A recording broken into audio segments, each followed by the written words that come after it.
तीसरा एपिसोड शुरू होता है और हम डेविड को घायल देखते हैं जिसे साइबर पंक्स ने उल्टा लटकाया होता है, जिन्हें हमें पिछले एपिसोड के एंड में दिखाया गया था। उनमें से एक साइबर पंक कहता है कि अब हमें इससे ये सूट निकालने में अलग से खर्चा आएगा।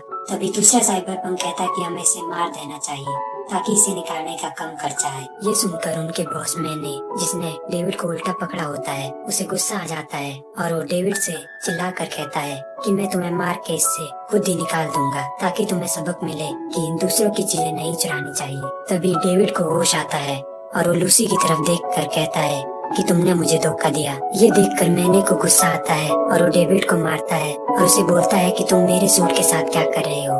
तो डेविड उससे पूछता है क्या ये तुम्हारा सूट है। तब मैंने उसे बताता है कि मैंने ये सूट अपने सप्लायर से पैसे देकर खरीदा था, पर सूट देने से पहले ही मेरी सप्लायर गायब हो गई। तो डेविड मैंने से उसके सप्लायर का नाम पूछता है। तब मैंने डेविड को उसके सप्लायर का नाम ग्लोरिया मार्टिनेज बताता है और उसे पूछता है कि क्या तुम उसे जानते हो। तो डेविड बताता है कि वो मेरी मॉम थी। तो मैंने बोलता है तो तुम ग्लोरिया के बेटे हो, और उससे पूछता है कि ग्लोरिया ने तुम्हें ये सूट क्यों दिया। तब डेविड उसे बताता है कि उन्होंने मुझे ये सूट नहीं दिया, वो तो कल ही एक्सीडेंट में मारी गई। ये सुनकर मैंने उसे छोड़ देता है और उसके मॉम के मरने पर दुख जताता है, पर वो उसे कहता है कि हम तुम्हें अभी भी नहीं छोड़ सकते। तो डेविड कहता है कि मुझे नहीं पता था कि ये सूट तुम्हारा है। तभी उनमें से एक साइबर पंक कहता है अगर तुम्हें नहीं पता था कि ये सूट किसका है तो तुमने ये सूट इंस्टॉल क्यों कराया। तब डेविड उनकी तरफ देखकर कहता है तो तुम तीनों साइबर पंक्स हो। तो मैंने कहता है हाँ, तो कोई प्रॉब्लम। तब डेविड मैंने को बोलता है कि मुझे तुम्हारे साथ काम करने का मौका दो, मैं तुम्हारे सारे पैसे चुका दूंगा।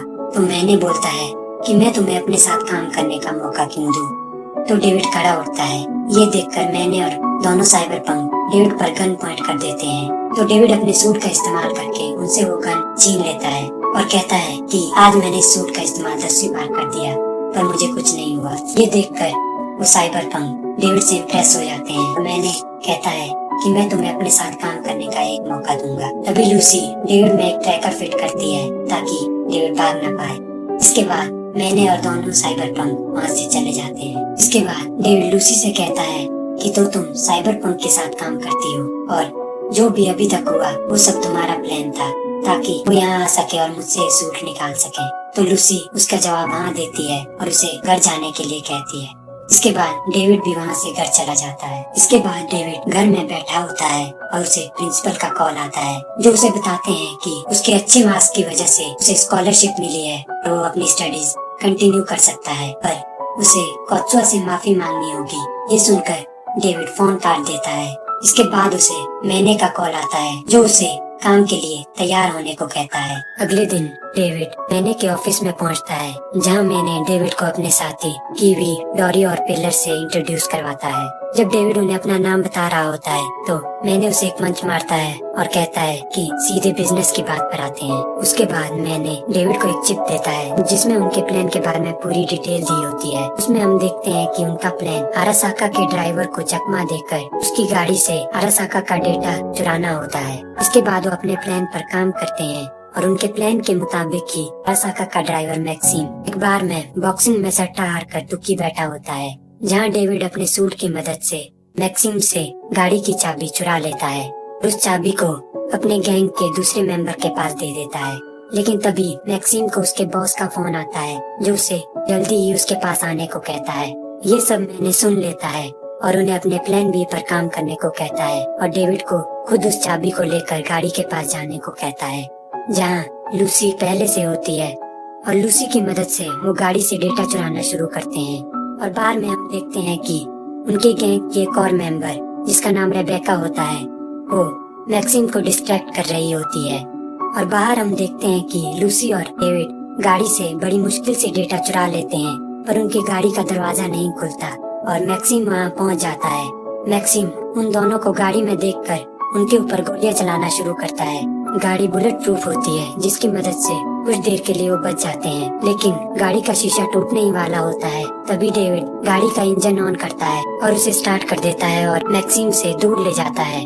कुछ दूर जाने के बाद जब वो पीछे देखते हैं वो अपने पीछे आरासाका के 2 बाइक राइडर देखते हैं जो उनका पीछा कर रहे होते हैं। तो लूसी डेविड को कार थोड़ा फास्ट चलाने को कहती है, लेकिन कुछ दूर जाते ही वहाँ ट्रैफिक जाम लगा होता है जहाँ डेविड रुक जाता है और वो बाइक राइडर उनके पास पहुंचने ही वाले होते हैं। तभी डेविड अपने सूट की मदद से उस कार को दूसरी लेन में जंप करवाता है और वहाँ से भागने लगता है, जिसकी वजह से उनमें से एक बाइक राइडर ट्रैफिक जाम में क्रैश हो जाता है, लेकिन दूसरा उनके पीछे दूसरी लेन में आ जाता है, पर वो भी कुछ दूर जाकर एक ट्रक से टकराकर मर जाता है। और डेविड और लूसी वहाँ से बच निकलते हैं और उनके ऑफिस के बाहर पहुँच जाते हैं और वो देखते हैं कि उनके ऑफिस का शटर बंद होता है। तो वो दोनों कार से बाहर निकलते हैं और डेविड शटर की तरफ आगे बढ़ता है, लेकिन तभी उनमें से एक बाइक राइडर जो ट्रैफिक जैम में क्रैश हो गया था वहाँ पहुँच जाता है और डेविड पर हमला करना शुरू कर देता है। लेकिन तभी लूसी अपने वेपन की मदद से उसका एक हाथ काट देती है, लेकिन वो फिर भी अपने दूसरे हाथ से डेविड पर अटैक करने ही वाला होता है कि तभी वहाँ पर एक गाड़ी आ जाती है जिसमें मैने होता है। मैने गाड़ी से बाहर निकलता है और उस बाइक राइडर को मार देता है। फिर सीन शिफ्ट होता है और हम उन सबको पार्टी करते हुए देखते हैं, जहाँ पर मैने और डेविड एक जगह बैठे होते हैं और आपस में बात कर रहे होते हैं। मैने डेविड को उनके गैंग में आने के लिए कांग्रेट्स करता है और उसे 1 महीने की दवाइयाँ और उसकी पेमेंट देता है, लेकिन तभी वहाँ एक काली गाड़ी आती है जिससे एक आदमी निकलता है और मैने को बोलता है कि मैंने तुमसे सिर्फ डाटा मांगा था, ना कि पूरी गाड़ी। इसीलिए अरासाका के लोग अब चौकन्ने हो गए हैं और उन्होंने अपनी साइड्स बदल ली हैं, जिससे वो डाटा अब कोई काम का नहीं। और वो फिर मैंने से कहता है कि हमें अगली बार कोशिश करनी होगी और वहाँ से चला जाता है। उसके बाद डेविड मैंने से पूछता है कि ये कौन था, तो मैंने उससे बताता है कि इसका नाम फेरेडे है और ये एक मिडल मैन है जो हमें सारी जॉब ला कर देता है। तो डेविड मैंने से कहता है कि मुझे लगा था कि तुम बॉस हो। तो मैंने बोलता है कि मैं सिर्फ काम करके देता हूँ, ये लोग हमें काम और पैसे देते हैं, इनके बिना हम इस बिजनेस में कुछ नहीं। और वहाँ से जाने लगता है और डेविड को एंजॉय करने को कहता है और पार्टी वहाँ फिर से शुरू हो जाती है। इसी बीच डेविड को प्रिंसिपल का कॉल फिर से आता है जो उसे कोत्सुआ से माफी मांगने के लिए कहते हैं, लेकिन डेविड को ये सुनकर गुस्सा आ जाता है और वो फोन काट देता है। इसी के साथ तीसरा एपिसोड यहीं खत्म हो जाता है।